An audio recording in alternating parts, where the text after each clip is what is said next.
यो चाहिँ पोखरा 13 मा अवस्थित रमणीय सुन्दर शान्त र सफा वातावरणमा अवस्थित ऐतिहासिक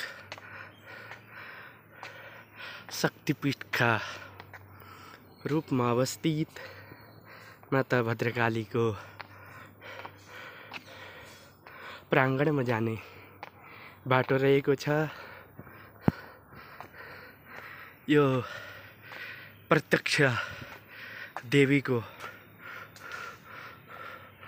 शक्तिपीठको रूपमा अवस्थित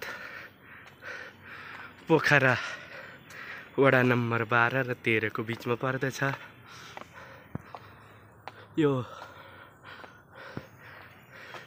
ऐतिहासिक धार्मिक एवं पर्यटक सबै चिजले चाहिँ एकदम हराभरा रमणीय सफा अनि सुन्दर पनि रहेको छ। यहाँ तपाईहरू आफ्नो कुनै पनि प्रकारको मनोकामना लिएर आउनुभयो भने यो अवश्य नै पुरा हुने गर्छ। बाँकी अब अर्को भिडियोमा जय माँ भद्रकाली।